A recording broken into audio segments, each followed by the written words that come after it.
सिरहा नामक गांव में दो भाई मिलकर घर अपना चलाते थे। एक का नाम रामू तो दूसरा का नाम श्याम। रामू और श्याम के माता पिता बचपन में ही उन्हें छोड़कर चले गए थे। वो दोनों खेत में काम करके अपना घर का गुजारा चलाते थे।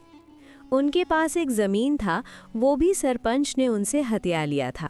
मजबूरी में बड़ा भाई रामू सरपंच के खेत में काम करता था, तो छोटा भाई किसी और के खेत में काम करता था। हमारा गुजारा अब कैसे चलेगा? हमारे पास इतना पैसा भी नहीं है जो हम अपना एक ज़मीन ले पाएं। अब तक दूसरों के खेत में काम कर कर के गुजारा करेंगे, उसमें थोड़ा सा भी पैसा नहीं बच रहा। कुछ भी करके हमें एक ज़मीन लेना पड़ेगा। हाँ भैया, आपने सही कहा। कब तक हम दूसरों के खेत में काम करके अपना घर चलाएंगे? हमें भी एक जमीन ले लेना चाहिए और अपने खेत में काम करके अपना घर को बड़ा बनाना चाहिए। लेकिन इसमें एक समस्या है, हम कहाँ से ज़मीन लेकर आएं? हमारे पास इतना पैसा नहीं है जो हम एक नया ज़मीन खरीद सकें। हमारा पहला ज़मीन था, वो हमारे पापा ने जुआ में सब हार गए। आपने सही कहा भैया, लेकिन हम क्या कर सकते हैं? उतना पगार भी नहीं है जो हम नया जमीन कुछ महीने में भी खरीद सके। कैसे भी करके हमें कुछ करना पड़ेगा और सोचना पड़ेगा। काश हमारा वो ज़मीन अभी तक हमारे पास रहता तो हमें ये नौबत नहीं आता। घर को खुशहाल से भर देते हैं और हमारी माँ की इच्छा थी हम दोनों साथ में रहें। भैया, क्यों ना हम दोनों मिलकर चलते हैं सरपंच के घर और सरपंच से अपना जमीन कैसे भी करके मांग आते हैं। चाहे वो दे ना दे, एक बार कोशिश करने में क्या जाता है। तुमने सही कहा, एक बार हमें कोशिश करना चाहिए। तो ठीक है, चलो कल हम जाते हैं सरपंच के घर, उनसे अपना ज़मीन मांगेंगे। क्या ठीक हो? हम पर उपकार करके वो ज़मीन हमें वापस कर दे। अगले दिन दोनों भाई मिलकर जाते हैं सरपंच के घर, सरपंच से अपनी जमीन मांगने। सरपंच बेड पर बैठा होता है। अरे रामू, क्या बात, आज तुम अपने भाई को भी लेकर आए हो? क्या उसे भी मजदूरी चाहिए? मेरे पास काम खाली है, उसे भी मिल जाएगा काम। लेकिन दोनों का पगार बराबर होगा और दोनों को एक ही समय पर पगार मिलेगा। जी नहीं सरपंच जी, मैं काम खोजने नहीं आया हूँ, आपसे एक मिन्नत करने आया हूँ। आप हमें वो हमारा ज़मीन वापस कर दो। मैं आपके आगे हाथ जोड़ता हूँ। हमें भी हमारे ज़मीन पर खेती करना है। हमारा घर मजदूरी करके नहीं चल पा रहा। आप कृपया करके हम पर उपकार कीजिए। तुम पागल जैसी बातें क्यों कर रहे हो? वो तो नहीं हो सकता। तुम दोनों क्या सोच रहे हो मैं वो जमीन देकर अपना घाटा करूं? तुम्हारे बाप ने वो जमीन जुआ में हारा है। वो खुद जमीन को दांव पर लगाया था। मेरा जमीन है, सिर्फ मेरा। मैं किसी भी कीमत पर वो जमीन तुम्हें नहीं दूंगा। तुम चाहे हाथ जोड़ो या मेरे आगे झुको, मुझे उससे घंटा कुछ फर्क नहीं पड़ता। आपने सही कहा सरपंच जी, हमारे पिताजी ने वो जमीन हारी है, लेकिन कुछ भी करके हमें वो जमीन वापस कर दीजिए। हमारा घर नहीं चल पा रहा मजदूरी करके। घर में एक समय का अनाज भी नहीं है, खरीदने के लिए पैसा भी नहीं। क्या करें सरपंच से? कैसे करके हम अपना गुजारा करें और कैसे करके हम अपना पेट भरें? तुम मरो जियो, उससे मुझे कुछ फर्क नहीं पड़ेगा। तुम मेरे आगारी सिर्फ एक कीड़े हो गंदी नाली के। मजदूरी करना है तो करो, नहीं तो जाओ कहीं और कान खोज लो। मेरा समय जाया मत करो। तुम जैसे कि मुंह लगे क्या अपना है घटा कर रहा हूं। इतनी देर में मैं कितना काम करवा लेता मजदूरों से। दोनों भाई का मनोबल टूट जाता है। वो वहां से अपने घर के लिए वापस लौट जाते हैं। अगली सुबह जब रामू सरपंच के खेत पर काम करने जा रहा था, जंगल के रास्ते में रामू को एक बाबा मिलता है, वो भी बेहोशी हालात में। अरे ये कौन बाबा है? ये तो बेहोश हैं। मुझे इनकी मदद करनी होगी, लेकिन सरपंच के खेत पर जाने के लिए लेट भी हो रहा है। अगर यहाँ पर मदद करने में रुका तो मेरा पगार भी काट लिया जाएगा सरपंच द्वारा। क्या करूँ मैं? नहीं, मैं इनको ऐसे नहीं छोड़ सकता। मेरे काम से पहले इनका जान है।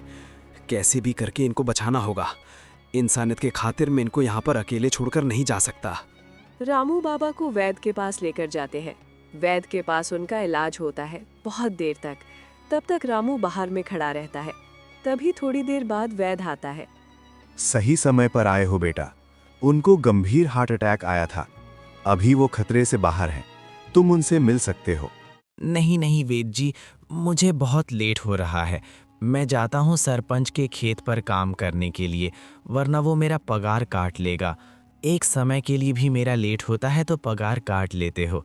आप उनका ख्याल रखिएगा। धन्यवाद। ऐसा बोलकर राम जल्दी जल्दी से वहां से निकल जाता है सरपंच के खेत पर जाने के लिए। जब रामू सरपंच के खेत पर आता है तब अरे नालायक, इतना लेट आया है तू आज? गया अब तेरा आधा पगार, आज नहीं मिलेगा। यही तेरी सजा है। इससे तुझे सीख मिलेगी लेट से आने का क्या घाटा होता है। नहीं नहीं सरपंच जी, आप ऐसा मत कीजिए। मुझे थोड़ा सा लेट हुई, ऐसा मत कीजिए। घर में एक अनाज भी नहीं है, आप उसमें मेरा पगार काट लोगे तो आज क्या खाएंगे हम लोग? तुम्हारे खाने के लिए मैं अपना घाटा करूं, मुझे उससे कुछ नहीं फर्क पड़ रहा है। तुम आओ मत आओ, कल से जल्दी आओगे तो पगार मिलेगा, नहीं तो कल भी ऐसा ही करोगे तो थोड़ा भी पगार नहीं दूंगा। जाओ आप काम करो चुपचाप। कल से ऐसा नहीं होगा मलिक, कल से मैं जल्दी आऊँगा। आप मुझ पर भरोसा करो, मैं आपका विश्वास पर खड़ा उतरूंगा। आप मेरे पगार मत काटिएगा। ऐसे बोलकर रामू खेत पर काम करने के लिए चला जाता है। इधर वैद्य के पास उसे बुजुर्ग को होश आ जाता है और वो बुजुर्ग उठते ही वैद्य से पूछता है, अरे वेद जी, मैं यहाँ पर कैसे आया? मैं तो जंगल में तड़प रहा था, कोई मेरी मदद नहीं कर रहा था, लेकिन अचानक मैं यहाँ पर कैसे? कॉल आया मुझे यहाँ पर। आप उसका नाम बताओ, मैं उसे धन्यवाद कहना चाहता हूँ। आप अभी इतना बात मत करो, आपको दिल का दौरा आया था। भगवान का कृपा था, आपको रामू यहाँ पर लेकर आया। उसने जब तक आपका इलाज हुआ यहीं पर खड़ा होकर इंतजार कर रहा था। रामू कौन है और अभी वो कहाँ पर है? मुझे उससे बात करना है, उससे मिलकर उसका धन्यवाद भी करना है मुझे। जल्दी से आप बताओ कहाँ पर है? रामू तो चला गया अपने काम पर, सरपंच के यहाँ पर वो काम करता है।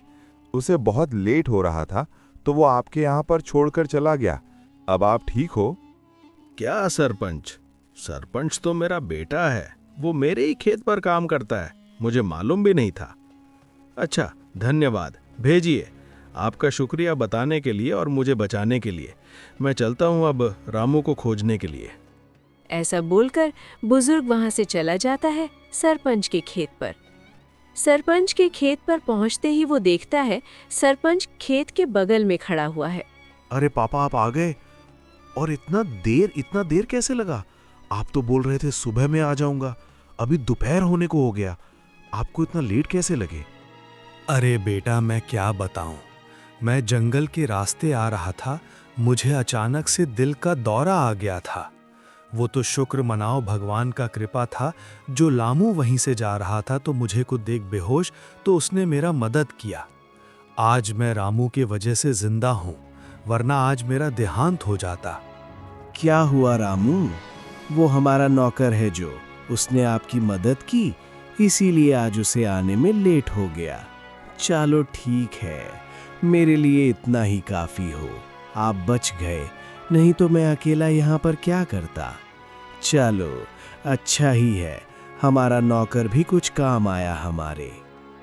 अरे बेटा, रामू को बुलाओ तो सही, मुझे उससे धन्यवाद करना है। उसने मेरी जान बचाई है, बिना कोई स्वार्थ के उसने मुझे बचाया है। उसे बोला मैं धन्यवाद करना चाहता हूँ उसका, और उसे कुछ इनाम देना चाहता हूँ। अभी वो कहाँ पर है? अरे पापा, क्या आप उसे नौकर के पीछे जा रहे हो? वो भी खेत पर काम कर रहा है हमारे। आप उसे यहाँ पर बुला लोगे तो खेत पर कौन काम करेगा? और आप उसे क्या इनाम दोगे? जितना इनाम उसको दोगे उतना ही उनके मन में लालच आएगा। तुम नहीं जानते, उसे मालूम था उसका पगार काटने वाला है लेट होगा तो। फिर भी उसने मेरी मदद की, अपना घाटा देखते हुए भी। उसके मन में क्या लालचा सकता है? उसके जैसा नेक दिल कोई नहीं हो सकता। मैं कुछ नहीं जानता, तुम उसे बुलाओ तो बुलाओ, काम रुका तो रुकने दो, उससे मुझे मतलब नहीं है, उसे बुला कर लाओ। जैसे ही आपकी आज्ञा। देख लेना, बाद में कुछ होगा तो मेरे ऊपर मत डालिएगा। उनके मन में जल्दी से जल्दी लालच आ जाता है। वो लोग गरीब हैं, गरीब का आदत ही होता है मन में लालच लाने का। आपकी इच्छा है तो मैं बुला लेता हूँ। ओ रामू, रामू किधर हो? जल्द से जल्द यहाँ पर आओ। अरे नालायक, किधर मर गया? जल्दी आना। राम भागते हुए वहां पर आता है। रामू सरपंच से पूछते हुए, अरे मालिक, क्या हुआ? आपने इतनी जल्दी मुझे क्यों बुलाया? क्या कुछ काम है या मुझसे कोई गलती हो गई है? कोई गलती हुआ होगा तो मुझे माफ कर दीजिएगा। मैं अपना काम अच्छे से कर रहा हूं मालिक। अरे रामू, इतना चिंता मत लो। मैंने यहाँ तुम्हें बुलाया है। चलो घर में चलकर बात करते हैं। यहाँ पर सभी लोग सुन लेगा। घर में तुमसे बात करता हूँ। तीनों घर में जाते हैं। घर में जाते ही सरपंच रामू से, अरे नालायक, मुझे कोई काम नहीं है तुझसे।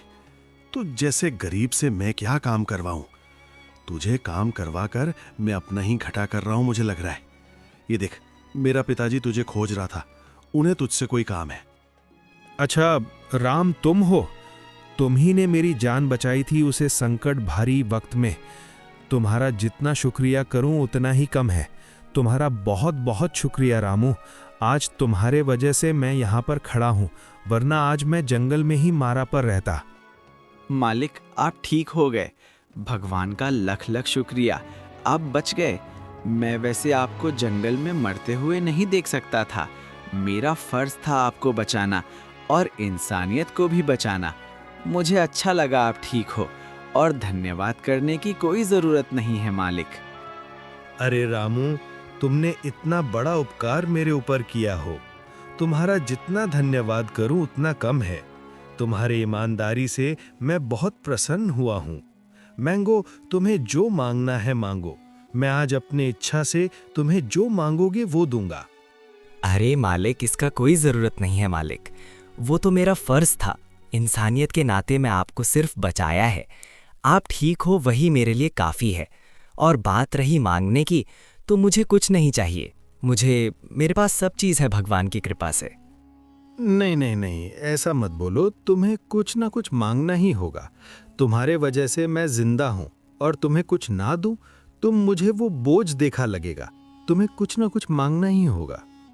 अरे मालिक, आप इतना जिद कर रहे हो तो मुझे एक चीज़ चाहिए था। मुझे मेरा ज़मीन, जो मेरे पिताजी ने जुए में हारा था, वो ज़मीन आप मुझे दे सकते हो। आपका बहुत बड़ा उपकार होगा मेरे ऊपर। कृपया करके वो ज़मीन मुझे दे दो मालिक। दिखा दिन तुमने अपने लालच भरे मन को यहाँ पर। देखा पिताजी, मैंने क्या बोला था? इस गरीब को जितना भी दो उतना ही इनको काम लगता है। ये लोग होते ही हैं नीचे जाति के। मत दो इन्हें ज़मीन, निकालो इनको काम से। ऐसे मत बोलो बेटा, इसने मेरा जान बचाई। ये जो मांगेगा मैं वो दे दूंगा। इसको ज़मीन चाहिए, मैं वो ज़मीन भी दूंगा, लेकिन एक शर्त पर। मैं इसको ज़मीन दूंगा, इसे मेरा एक काम करना पड़ेगा। ये वो काम कर देगा तो मैं इसको वो ज़मीन वापस कर दूंगा। क्या मालिक, मैं हर एक काम करने के लिए तैयार हूँ। आप बस फरमाइश करें। मैं उसे ज़मीन के लिए अपना जान भी दांव पर लगाने के लिए तैयार हूँ। आप बस बताइए मुझे क्या करना है। काम तुम्हें कल बताऊंगा क्या करना है तुम्हें। कल तुम सुबह मेरे हवेली पर आ जाना। तुम्हारे आते ही मैं तुम्हें तुम्हारा काम समझा दूंगा। तुमने मेरा काम कर दिया तो वो ज़मीन तुम्हारी हो जाएगी, और नहीं कर पाए तो ज़मीन को भूल जाना। ठीक है मालिक, मैं कल सुबह से सुबह आ जाऊंगा आपके पास। उसे ज़मीन के लिए मैं कुछ भी करने के लिए अब तैयार हूँ। कल सुबह आऊंगा। धन्यवाद। रामू वहां से अपने काम पर फिर से लौट जाता है। अगली सुबह रामू और श्याम दोनों ही सरपंच के हवेली पर जाते हैं। रामू, तुम अपने भाई को भी लाए हो? चलो अच्छा है, उसे भी कोई काम दे देता हूँ तब तक के लिए। श्याम, तुम जाओ तब तक के लिए खेत पर काम करो। हमें कुछ ज़रूरी बात करना है अकेले में, जो कि मैं तुम्हारे सामने नहीं कर सकता। इसलिए तुम काम करने जाओ। ठीक है मालिक, मैं जाता हूँ। आप कृपया करके वो ज़मीन मेरे भैया को वापस कर दीजिएगा। वो ज़मीन ही आज हमारी उम्मीद है, जो कि आप ही उसे वापस कर सकते हो। मैं चलता हूँ। धन्यवाद। ऐसा बोलकर श्याम वहां से चला जाता है काम करने के लिए सरपंच के खेत पर। जी मालिक, बताइए, अब तो मेरा भाई भी चला गया। कैसे वो ज़मीन मुझे वापस मिल सकता है, और कैसे मैं आपका सेव कर सकता हूँ? आप एक बार कह कर देखिए, मैं जान भी लगा दूंगा ज़मीन के लिए। काम आसान है। मैं और मेरा बेटा हम दोनों कुछ दिन के लिए गांव जा रहे हैं काम से। यहाँ पर हमारे पीठ पीछे एक धोखेबाज बैठा है जो कि हमारा सारा रहना और पैसे को चोरी कर रहा है। थोड़ा थोड़ा करके वो चोरी कर रहा है। तुम्हें ज़्यादा कुछ नहीं करना है, बस तुम्हें हमारी तिजोरी का ध्यान रखना है और हो सके तो उसे चोर को भी पकड़ लेना। चोर को पकड़ लगे तो मैं तुम्हें इनाम के तौर पर एक और ज़मीन दूंगा। क्या पिताजी, आप इन जैसे गरीबों के मुंह लग रहे हो? आपको तिजोरी और पैसे इस गरीब के हवाले करके जा रहे हो?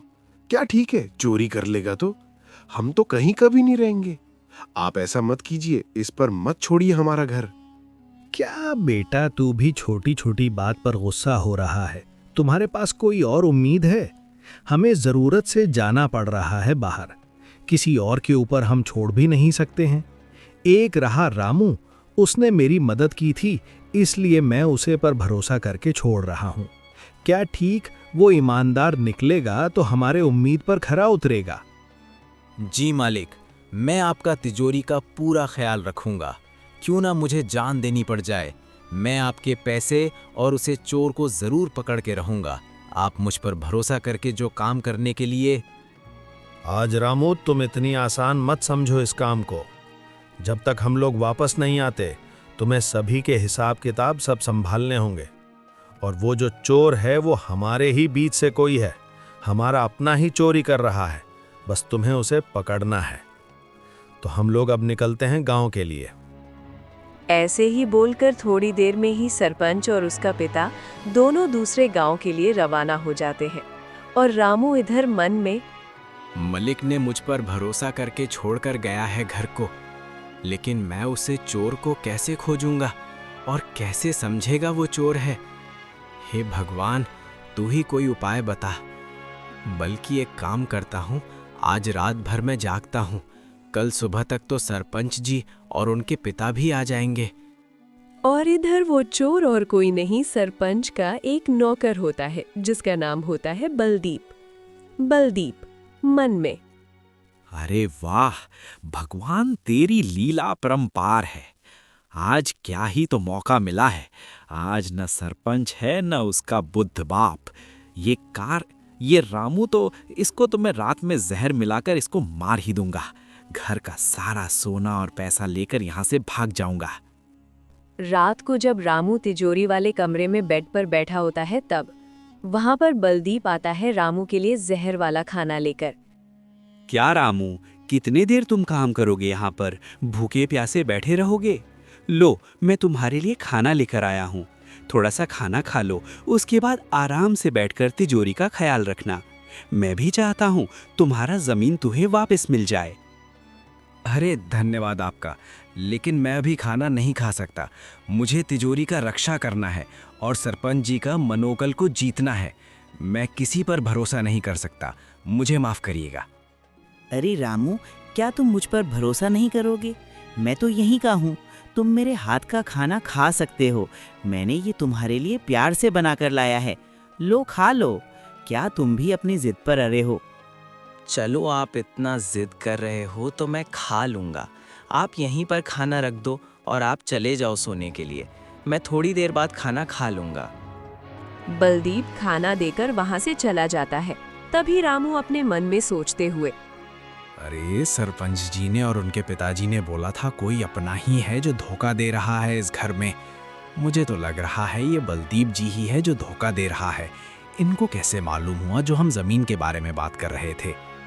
जब जमीन के बारे में बात हो रहा था तब तक कोई वहां पे नहीं था हम तीनों कोई के अलावा। पक्का ये बलदीप ही है जो चोरी करता है इस घर में। बारिश खाने में मुझे लग रहा है कुछ मिला कर दिया गया है मुझे। नहीं, मैं ये खाना नहीं खा सकता। क्या ठीक इसमें कुछ मिलाया गया है? एक काम करता हूँ, ये खाने को मैं बाहर फेंक आता हूँ। रामू उसे खाने को जाकर बाहर फेंक आता है और घर में आकर चुपचाप सोने का नाटक करने लगता है। और तभी बलदीप वहां पर आते हैं चोरी के इरादे से। लगता है इसका काम तमाम हो चुका है। चलो, जहर ने अपना काम कर लिया, अब मेरा काम बाकी है। मैं जल्दी जल्दी से सारी तिजोरी खाली कर लेता हूँ और यहाँ से जल्द निकल जाता हूँ। अब मेरा जिंदगी पूरा संवर जाएगा। मैं अमीर बन जाऊंगा, बहुत अमीर। ऐसा बोलकर बलदीप सारा गहना एक कपड़े में रख के पोटली बना लेता है और निकलता है वहां से। तभी रामू उठ खड़ा होता है और उसके हाथ में एक तलवार होता है। रुक जा धोखेबाज, तुझे क्या लगता है तू यहाँ से निकल कर चला जाएगा? मैं अपने मालिक का मनोबल को नहीं टूटने दूंगा। वो पोटली मेरे हवाले कर दो, वरना मैं तुम्हें मार दूंगा तलवार से। अरे तुम अब तक जिंदा हो? तुम मरनी, मैंने तो तुम्हें जहर दिया था खाने में। तुम खाना खाकर भी बच गए? बच गए तो क्या हुआ? मैं ये कहना लेकर जा रहा हूँ, तू मेरा कुछ नहीं कर सकता। तभी बाहर से कदमों की आवाज आने लगता है और बलदीप समझ जाता है सरपंच और उसका पिता आ रहा है। वो पोटली को रामू के पास फेंककर हाथ जोड़कर माफी मांगने लगता है रामू से। तभी वहां पर सरपंच और उसका पिता आकर, अरे ये सब क्या हो रहा है? रामू, तुम ये क्या कर रहे हो? तुम तलवार लेकर बलदीप को क्यों डरा रहे हो? और तुम्हारे हाथ में गहनों का पोटली क्या कर रहा है? क्या तुम चोरी कर रहे हो? हाँ मालिक, ये मुझे डराकर चोरी करके लेकर जा रहा था। कहना था, मैं रोक रहा था तो मुझे धमकी दे रहा है, तलवार मार दूंगा पेट में, भाग जाओ यहाँ से। आप ही कुछ कीजिए। नहीं मालिक, ये झूठ बोल रहा है। मैंने ऐसा कुछ नहीं किया। इसी ने चोरी करके भाग रहा था तो मैं इसको रोका और आपके सामने ये नाटक कर रहा है। आप मुझ पर भरोसा कीजिए मालिक। तुम पर भरोसा? तुम तो भरोसा करने के लायक भी नहीं हो। देखा पिताजी, मैंने बोला था ना इस पर भरोसा मत कीजिए। देख लिया भरोसा करने का नतीजा। आज ये चोरी करके ले जाता। शुक्र मनाओ भोला था जो बचा लिया हमारे गहनों को। नहीं मालिक, मेरे पास सबूत है। ये बाल्टी भी चोरी कर रहा था। मैं आपको सबूत दे सकता हूँ। आप मुझ पर भरोसा कीजिए बस। मैं अभी के अभी कर को पकड़ लूंगा। ऐसा बात है तो मुझे सबूत दिखाओ। सबूत सच हुआ तो मैं तुम्हें तुम्हारा जमीन के साथ एक और जमीन दूंगा, और जो तुम झूठ बोल रहे होगे, जान लेना तुम्हें सख्त से सख्त सजा मिलेगा। मुझे मंजूर है मालिक, आप बस मेरे साथ चलो। मैं जहां पर लेकर चल रहा हूं, बस, और आप खुद में खुद मुझ पर भरोसा करने लगोगे।